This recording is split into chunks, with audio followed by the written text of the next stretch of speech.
I found that nothing in life is worthwhile unless you take risks. Nothing. Nelson Mandela said, "There is no passion to be found playing small and settling for a life that's less than the one you're capable of living." Now, I'm sure in your experiences in school and applying to college and picking your major and deciding what you want to do with life, I'm sure people have told you to make sure you have something to fall back on. Make sure you got something to fall back on, honey. But I never understood that concept, having something to fall back on. If I'm going to fall, I don't want to fall back on anything. I want to fall forward. I figure at least this way I'll see what I'm going to hit. Without consistency, you'll never finish. So do what you feel passionate about. Take chances. Don't be afraid to fail. There's an old IQ test, was 9 dots, and you had to draw 5 lines with a pencil within these 9 dots without lifting the pencil. The only way to do it was to go outside the box.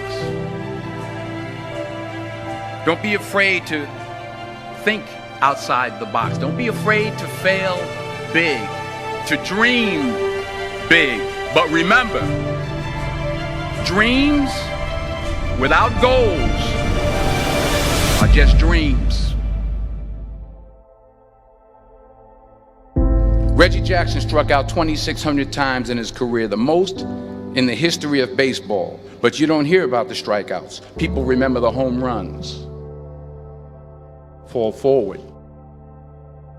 Thomas Edison conducted 1,000 failed experiments. Did you know that? I didn't know that. Because the 1,001st was the light bulb. Fall forward. Every failed experiment is one step closer to success.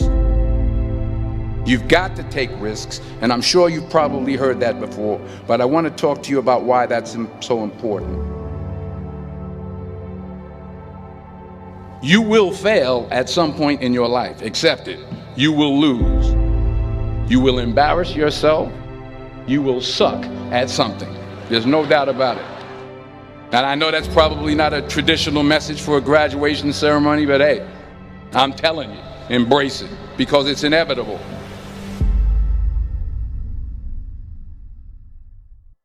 In the acting business, you fail all the time. Early on in my career, I auditioned for a part in a Broadway musical. Perfect role for me, I thought, except for the fact that I can't sing. I didn't get the job. But here's the thing. I didn't quit. I didn't fall back.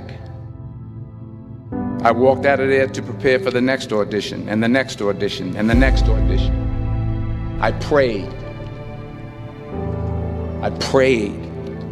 And I prayed. But I continued to fail, and fail, and fail. But it didn't matter, because you know what? There's an old saying, you hang around the barbershop long enough, sooner or later you're going to get a haircut. So you will catch a break, and I did catch a break. Last year, I did a play called Fences on Broadway. But here's the kicker. It was at the Court Theater. It was at the same theater that I failed that first audition 30 years prior. The point is, every graduate here today has the training and the talent to succeed. But do you have the guts to fail? If you don't fail, you're not even trying. I'll say it again. If you don't fail, you're not even trying. To get something you never had, you have to do something you never did. So imagine you're on your deathbed, and standing around your deathbed are the ghosts representing your unfulfilled potential.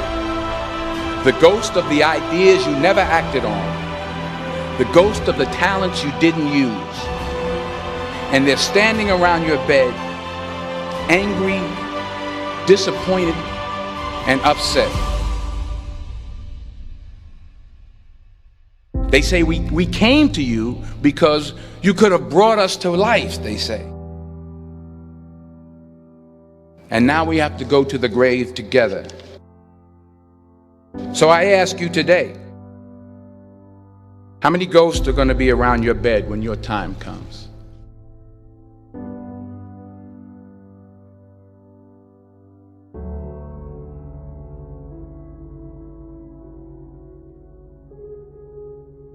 I just got back from South Africa. It's a beautiful country, but there are places there with terrible poverty that need help. And Africa is just the tip of the iceberg. The Middle East needs your help. Japan needs your help. Alabama needs your help. Tennessee needs your help. Louisiana needs your help. Philadelphia needs your help. The world needs a lot, and we need it from you. We really do. We need it from you young people. I mean, I'm not speaking for the rest of us up here, but I know I'm getting a little grayer. We need it from you, the young people, because remember this. You got to get out there. You got to give it everything you got, whether it's your time, your talent, your prayers, or your treasures. What are you going to do with what you have? I'm not talking about how much you have. Some of you are business majors, some of you are theologians, nurses, sociologists, some of you have money, some of you have patience, some of you have kindness, some of you have love, some of you have the gift of long suffering. Whatever it is, whatever your gift is, what are you going to do with what you have? All right, now here's my last point about failure. Sometimes it's the best way to figure out where you're going. Your life will never be a straight path. I began at Fordham University as a pre-med student. I took a course called cardiac morphogenesis. I couldn't read it, I couldn't say it, I sure couldn't pass it. So then I decided to go into pre-law, then journalism. And with no academic focus, my grades took off in their own direction. I was a 1.8 GPA. And the university very politely suggested that it might be better to take some time off. I was 20 years old. I was at my lowest point. And then one day, and I remember the exact day, March 27th, 1975, I was helping my mother in her beauty shop. My mother owned a beauty shop up in Mount Vernon.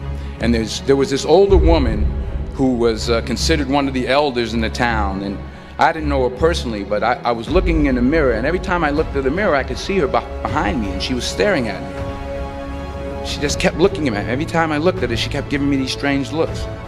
So she finally took the dryer off her head and she said something I'll never forget. She said, "Young boy, I have a prophecy, a spiritual prophecy." She said, "You are going to travel the world and speak to millions of people." And in the years that followed, just as that woman prophesied, I have traveled the world and I have spoken to millions of people through my movies. Millions who up till this day couldn't see me, who up till this day I couldn't see while I was talking.